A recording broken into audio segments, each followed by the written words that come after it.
Bienvenue dans cette première vidéo, après la vidéo d'introduction de cette série au rythme du vivant. Aujourd'hui, j'ai justement envie de vous parler du vivant à l'extérieur de nous, qui évidemment a un impact sur le vivant à l'intérieur, en commençant par vous parler des saisons, notamment de la roue de l'année, qui nous permet aussi de suivre les saisons, et puis de l'équinoxe de printemps, qui arrive très bientôt, donc avec cette fête qu'on nomme Ostara. Donc, pour démarrer, pour poser un petit peu les bases, je crois que un des problèmes de notre société aujourd'hui, et j'en parlais déjà dans la vidéo d'introduction, c'est qu'on vit dans des corps qui sont cycliques, mais dans une société qui nous invite à être linéaire. Et je crois qu'aujourd'hui, il est important de se rendre compte qu'une grande partie de notre fatigue, elle vient de là. Elle vient d'un rythme en fait qui n'est pas adapté à ce qui se passe à l'intérieur de nous.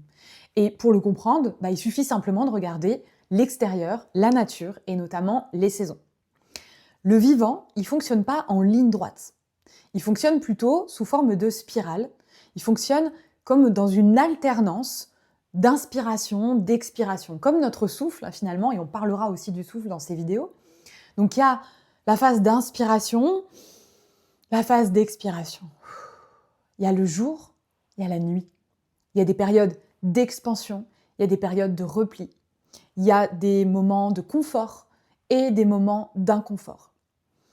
Notre système nerveux, il fonctionne aussi comme ça, avec des périodes d'activation, puis de régulation, avec des moments d'élan, puis de récupération. Et quand on essaie de rester dans un élan permanent, dans une lumière permanente, dans une expansion permanente, dans du confort permanent, eh bien en fait, on est déconnecté de ce qui est vivant, puisque le vivant n'est pas linéaire. Il suffit de regarder dans la nature. On a des périodes de froid, on a des périodes de chaud, il y a des saisons où la nature se réveille, où tout pousse, il y a des fleurs, c'est vert, etc. Et puis des périodes où il n'y a plus rien qui pousse. Donc il y a aussi la vie et la mort symboliques dans la nature et en nous. Et donc être vivant et être au rythme du vivant aujourd'hui, c'est pouvoir suivre ces phases-là, les accepter et ne pas aller en lutte en fait contre ces phases où on veut être tout le temps justement dans cette expansion, dans cet élan, etc. Au moment où je fais cette vidéo, on est encore au cœur de l'hiver. Alors on arrive tout doucement vers le printemps et c'est l'objet de cette vidéo, mais pour l'instant on est encore en hiver. Et l'hiver, c'est pas une période pour faire plein de trucs. C'est pas une période pour être hyper actif à l'extérieur. C'est une période pour nourrir ce qui se passe à l'intérieur, être encore dans cette phase de repli à l'intérieur de soi et se préparer justement au printemps, se préparer à fleurir, se préparer à s'expandre d'une certaine manière. Et ça, c'est une sagesse qu'on a oubliée, qu'on a connue parce que pendant des siècles, les humains y vivaient en lien étroit avec les saisons, par nécessité. L'hiver invitait naturellement au ralentissement et c'était ok, on n'allait pas contre ça. Le printemps, il invitait au mouvement, l'été à l'expansion. Et l'automne, on était plutôt sur une énergie de récolte et de tri. C'était pas des rythmes qui étaient uniquement agricoles, c'était des rythmes qui étaient en lien avec notre système nerveux et avec ses saisons. Le corps savait comment économiser son énergie et quand économiser son énergie. Quand célébrer, quand laisser mourir, quand recommencer. Et pour suivre ce rythme des saisons, on a commencé à parler de ce qu'on appelle aujourd'hui la roue de l'année. La roue de l'année, c'est une manière ancienne de représenter le cycle complet du vivant sur une année. C'est pas une ligne, c'est une roue, c'est un cycle, et un cycle qu'on va répéter évidemment plusieurs fois. La roue, le symbole de la roue, ça signifie que tout revient, mais jamais exactement de la même manière. On peut le voir un peu comme une spirale. Une spirale, finalement, c'est plusieurs roues les unes sur les autres, où on va revivre les mêmes choses, on va repasser au même endroit plusieurs fois, mais pas de la même manière. C'est un peu la métaphore que j'utilise, je ne suis pas la seule à l'utiliser bien sûr, pour parler aussi du cheminement, du travail de guérison, de développement, etc. On travaille en spirale, c'est-à-dire qu'on peut revisiter plusieurs fois les mêmes choses, tout comme on va revisiter dans une vie plusieurs fois les mêmes saisons physiques, enfin les saisons extérieures, mais on ne va pas les vivre de la même manière à chaque fois. Là, c'est la même chose. Et donc la roue, cette roue de l'année, elle va être rythmée par deux grands mouvements. L'augmentation de la lumière, à mesure qu'on va aller vers le printemps, l'été, vers ce qu'on appelle la saison claire. Et puis la diminution de la lumière, et donc dans les saisons de l'automne ou l'hiver, où les journées en fait sont plus courtes. et on va avoir plus d'obscurité que de lumière. Et donc, cette roue de l'année, elle est divisée en 8 fêtes. Donc, parmi ces 8 fêtes, il y a les 4 saisons qu'on connaît, donc le printemps, l'été, l'automne et l'hiver. Et puis, il y a aussi des fêtes de mi-saison, donc celles qui viennent au milieu de chaque saison et qui nous rappellent que voilà, il y a une saison qui est en cours, qui est en train d'avancer et que bientôt on va aller vers la prochaine. Donc ici, je ne vais pas nommer les 8 fêtes parce que j'ai envie, au cours de cette série de vidéos, de vous parler de chacune de ces fêtes. Donc je vais les développer plus en détail. Ce qui est important de garder en tête, c'est que cette roue, ce qu'elle nous enseigne, c'est que ce n'est pas uniquement du folklore. Même si on parle aujourd'hui des fêtes païennes, parce que certaines de ces fêtes ont été reprises ensuite par l'Église catholique notamment, et sont devenues des fêtes religieuses, mais à l'origine, c'était des fêtes païennes. Et ce qu'elle nous enseigne, c'est que tout a un temps, que le vivant, il ne va pas chercher la constance, il va chercher l'équilibre dynamique. Et si on essaie toute l'année d'être dans la saison claire alors qu'on est en plein hiver, eh ben on va s'épuiser en fait. Et au contraire, si on reste en hiver trop longtemps et qu'on refuse la lumière et l'expansion, on va s'éteindre. Donc la roue de l'année, elle nous offre des repères collectifs pour savoir quand célébrer, quand ralentir, quand se réunir, quand honorer aussi nos morts. C'est des repères qui sont peut-être moins visibles aujourd'hui, moins connus, mais le corps, lui, il continue de tourner avec cette roue. Donc, se connecter à cette roue, finalement, c'est redonner au corps, à notre système intérieur, un langage qu'il connaît déjà.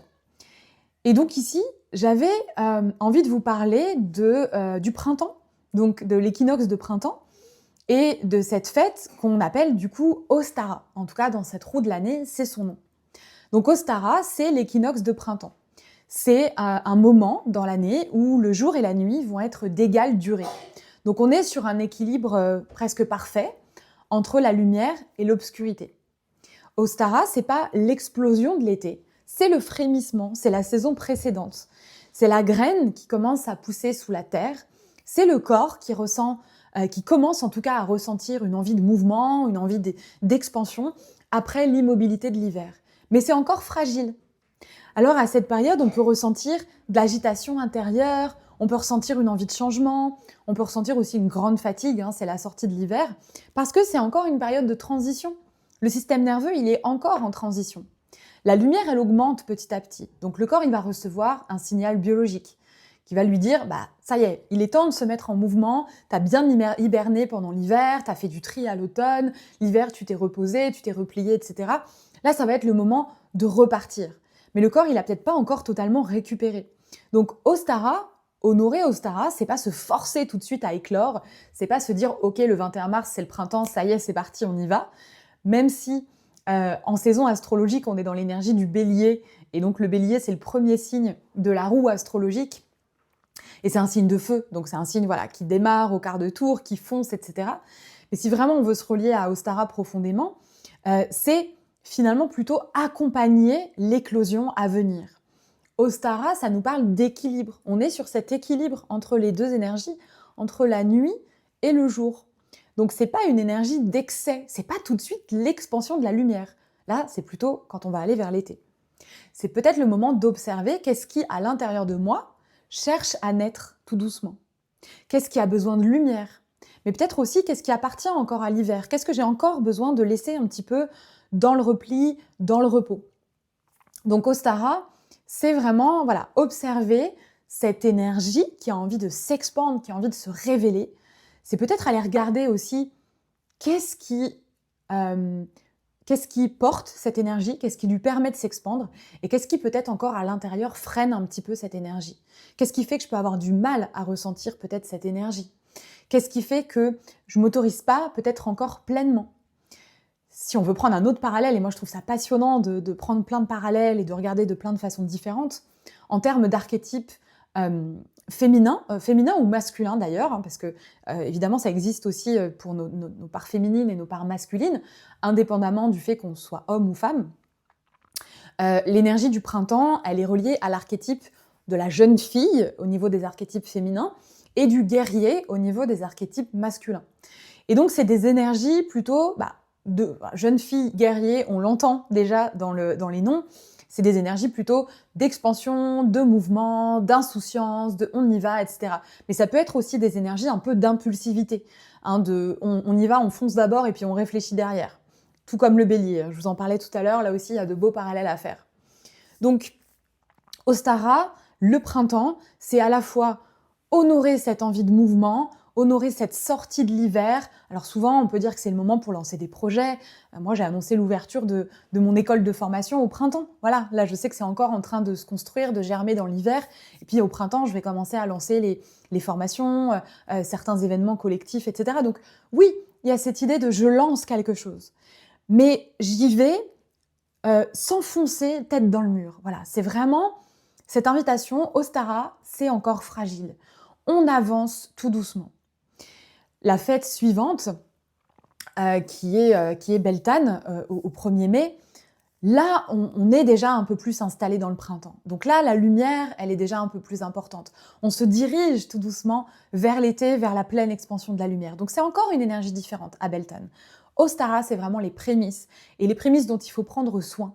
C'est-à-dire, je plante des graines, mais ces graines-là, je sais que j'ai encore besoin d'en prendre soin, que j'ai encore besoin d'y aller doucement, que j'ai peut-être besoin de voir qu'est-ce qui empêche encore ces graines de germer totalement. Hein, quels sont les blocages, quelles sont les peurs, quelles sont les croyances limitantes peut-être, qui m'empêchent pleinement d'être dans cette expansion que je souhaite, donc sur la poursuite du printemps et à l'été. Donc Ostara, je plante les graines, mais j'en prends encore soin. Je suis encore dans cette phase de transition et c'est vraiment, vraiment important de prendre le temps. C'est pas quelque chose de spectaculaire à Ostara.